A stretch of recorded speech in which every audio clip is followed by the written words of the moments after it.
या सरकारचं आज निषेध करत आहे, कारण की आज लोकशाही मार्गाने आपण जात आहोत आणि या लोकशाही मार्गाला कुठेतरी तिला काढण्याचा प्रयत्न होत आहे, हिटलरशाही इथं वाढत आहे. अशा या सरकारचा मी निषेध करते प्रथम. आणि सर्वात प्रथम जर मी आज आभार मानत असेल या बंदमध्ये सर्वांनी ज्यांनी काही बंद ठेवलेलं आहे त्या सर्वांचे आभार.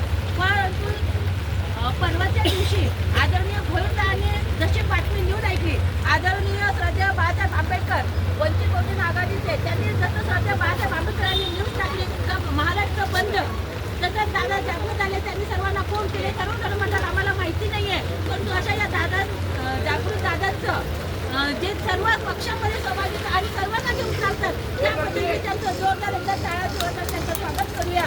कारण अशी जागृत व्यक्ती जी आम्हाला सर्वांना सोबत घेऊन आलेल्या कुठलाही कार्यक्रम असू दे त्या कार्यक्रमाला जागृत करण्याचं काम करते.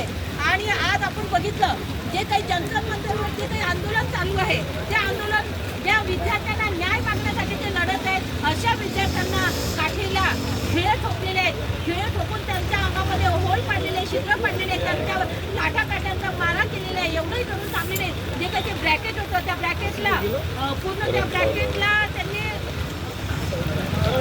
काय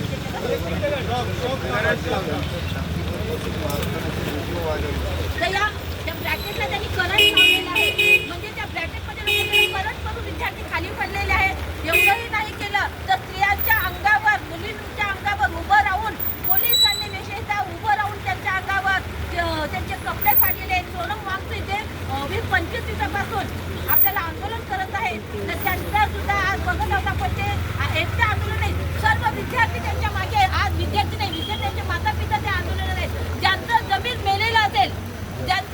मेलेलं असेल त्या आंदोलनामध्ये सहभागी होतील नाही. आज आपला प्रत्येकाची मुलं मुली सर्व काही विद्यार्थी आमचं काही घेणं देणं नाही असं नाही, परंतु येणारी जी पिढी आहे त्या पिढीला जागृत करण्यासाठी आमचा हक्क आम्हाला पाहिजे. आम्ही आंदोलन करण्याचा आमचा हक्क आहे आणि हा हक्क आम्ही घेणार आहोत. एवढंच नाही तर जे काही एक सरकार आहे या सरकारला आज आम्हाला पूर्ण ज्याप्रमाणे नेपाळमध्ये केलेलं आहे, बंगालमध्ये काढलेलं आहे, तसं आज आम्हाला इथं व्हायला हवं. आज आम्हाला हे सरकार चालणार नाही. हे सरकार आम्हाला राजीनामा दिल्याशिवाय आम्ही आज हे आंदोलन मागे घेणार नाही. ज्याप्रमाणे जंतर मंतर आहे पुढे चालून आम्ही प्रत्येक तालुक्यामध्ये प्रत्येक जिल्ह्यामध्ये हे आंदोलन जारी ठेवू. कारण आज आम्हाला हे सरकार नकोय जे सरकारमध्ये गुन्हे भरलेले आहेत, ज्या सरकारमध्ये संसद चालू असताना विद्यार्थ्यांवरती हल्ले होतात आणि लोक मात्र तिथे न्याय मागत आहेत तर न्याय द्यायला त्यांच्याकडे वेळ नाही. फसायला त्या पंतप्रधानांना वेळ आहे परंतु विद्यार्थ्यांना न्याय द्यायला वेळ नाहीये. आणि म्हणून आज हा विद्यार्थ्यांचा प्रश्न नाही, आज संपूर्ण नागरिकांचा हा प्रश्न झालेला आहे. एवढंही करून ते थांबले नाही तर त्यांनी विद्यार्थ्यांना आतंकवादी म्हटलेलं आहे, दहशतवादी म्हटलेलं आहे. अशा या सरकारचा आम्ही निषेध करत आहोत. या विद्यार्थ्यांना आतंकवादी म्हणत आहेत. विद्यार्थी काय मागत आहेत? तुम्हाला फक्त न्याय मागत आहेत, शिक्षण मागत आहेत. त्यांचे पेपरवर पेपर लीक होतात. ते आईवडील हजारो रुपये घरदार विकून आपल्या मुलांना शिकवतात. लहानपणापासून आईवडिलांचं एकच ध्येय असतं की आपल्या मुलांना शिकवणं आणि ते मुलं शिकवतात आणि शिक्षण नंतर ते नेटची परीक्षा घेतात आणि नेटची परीक्षा केल्यानंतर पहिल्यांदा दुसऱ्यांदा सारखे ते लीक होत आहेत आणि पेपर फोडत आहेत. आणि म्हणून ते विद्यार्थ्यांना आज आंदोलन करण्याची गरज भासलेली आहे.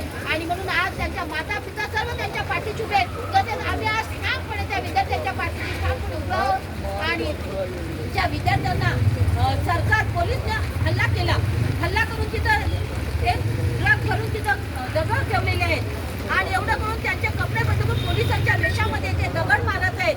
आणि म्हणून असं जे काही हे सरकारमध्ये RSSची जी लोक येत आहेत त्या RSSच्या लोकांचा आम्ही प्रथम निषेध करतो. कारण RSSची लोक त्या पोलिसांमध्ये आतमध्ये येऊन त्यांनी दगड फेकलेले आहेत, त्यांना खूप मारहाण केलेली आहे. अशा RSSचा आज आम्ही निषेध करत आहोत. त्याप्रमाणे पोलिसांनी जे काही पोलिसांनी म्हणतात तर तुमचं भविष्य उद्याचं बघा आमच्या हातात आहे. कारण जर तुम्ही या आंदोलनामध्ये सहभागी घेतलात तर तुमचं भविष्य आम्ही नेस्तनाबूत करू. नेस्तनाबूत करणाऱ्या या सरकारचा आम्ही निषेध करत आहोत. आणि या आंदोलनामध्ये आज सकाळपासून सर्वांनी सहभाग दिल्याबद्दल सर्वांना धन्यवाद देत आहोत.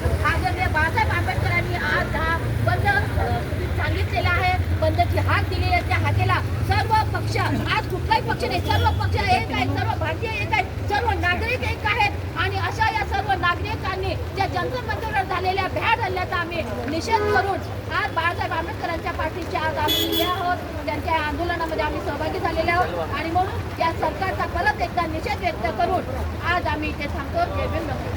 यानंतर